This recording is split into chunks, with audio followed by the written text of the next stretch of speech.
if you are talking to people, you are responsible for what you're telling them. And so if you're telling people completely false things, you're responsible for that. You're responsible for misleading people. He said, I don't believe in praying to a man or in submitting to a man. You point out that according to the Quran, you have to submit to Muhammad. It's a requirement. Yeah. Surah 4, verse 65 says you are not a Muslim unless you submit to all of Muhammad's decisions. You have to submit to everything Muhammad decides. And then as soon as you point out that he said he doesn't want to submit to a man, and therefore he just contradicted the Quran because the Quran requires him to submit to a man, he says, but we don't pray to him. Bismillah ar-Rahman ar-Rahim. Assalamu alaikum wa rahmatullahi ta'ala wa barakatuh. He said, you are not a Muslim unless you submit to all of Muhammad's decisions. You have to submit to everything Muhammad decide. And he quote chapter 4 verse 65. It's actually chapter 4 verse 64, not verse 65, which says, we read in Arabic, وَمَا أَرْسَلْنَا مِن رَسُولٍ إِلَّا لِيُطَاعَ بِإِذْنِ اللَّهِ, which means we only send a messenger to be obeyed by Allah's will. So you have to obey them according to the will of Allah.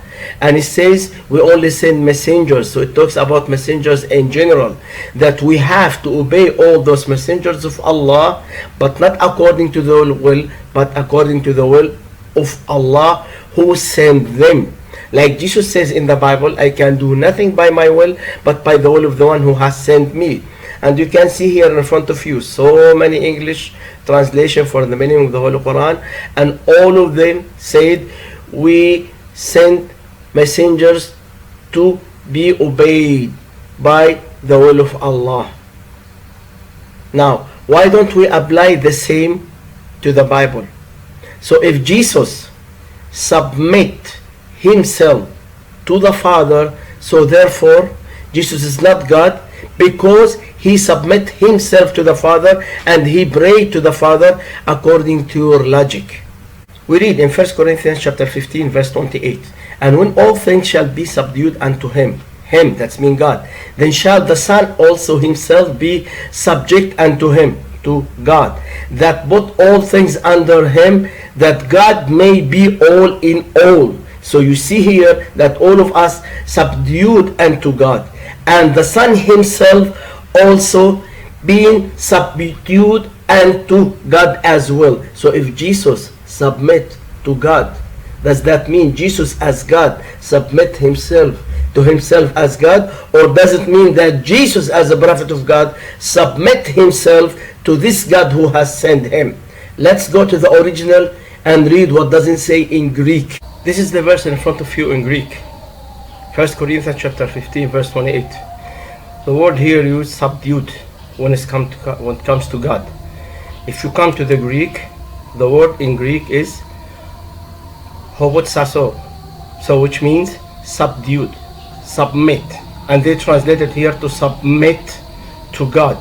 Once it comes to Jesus, when he submit, the same terms being used in Greek, but they translate it as subject. They did not translate it as submit. And one of the meaning also says to obey.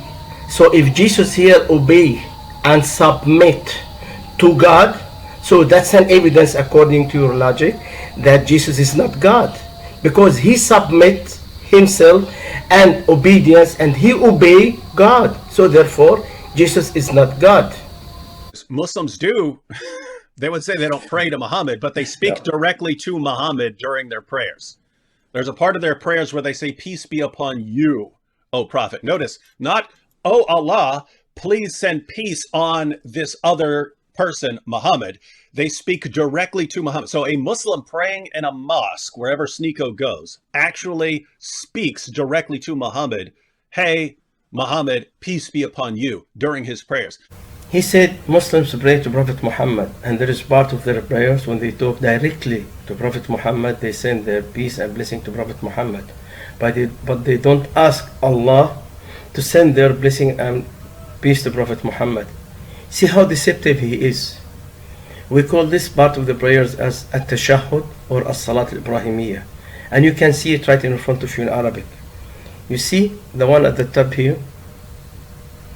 We start by saying Allahumma. Allahumma means, oh Allah, send our blessing and peace to Prophet Muhammad and to his family. And we say it again in the middle as well here, Allahumma barik. So we said it twice, asking Allah to send our peace and blessing upon Prophet Muhammad and his family. How deceptive they are when they twist Islam just to fit their needs and desire as a Christian missionary. I wonder why cannot they be an honest and read the books according to Islamic perspective, not Christian perspective. Read Islamic books in an Islamic context, not a Christian context. It is in front of you. We are saying, oh Allah, we are asking Allah to send our peace and blessing to Prophet Muhammad. We are not talking directly to Prophet Muhammad as you claim and lie. Muhammad's own followers disagreed about what's supposed to be in the Quran. Abdullah ibn Masud thought there were supposed to be 111 chapters. Ubay ibn Ka'b said there's supposed to be 116. The Quran that Zayd and Uthman settled on has 114. So Muslims had disagreements about the contents of the Quran. Mus'haf Ubay bin Ka'b. He said that Mus'haf Ubay bin Ka'b has 116 surah. He has extra 2 surahs. If you read in the book of الإتقان للسيوطي, he said في مصحف أبي بن كعب 116 سورة لأنه كتب في آخرها سورتين الحفظ والخلع وهما من الأدعية وليس من السور, which means السيوطي said in his book الإتقان, in the مصحف of أبي بن كعب there were 116 surah because he added at the end 2 surah which is الحفظ والخلع, and they are not part of the Holy Quran but they are supplications. Then after that Ubay bin Ka'b realized that they are supplication and he accepted them as a supplication, and he agreed with the congregation of the Muslims that it's only 114, it's not 116.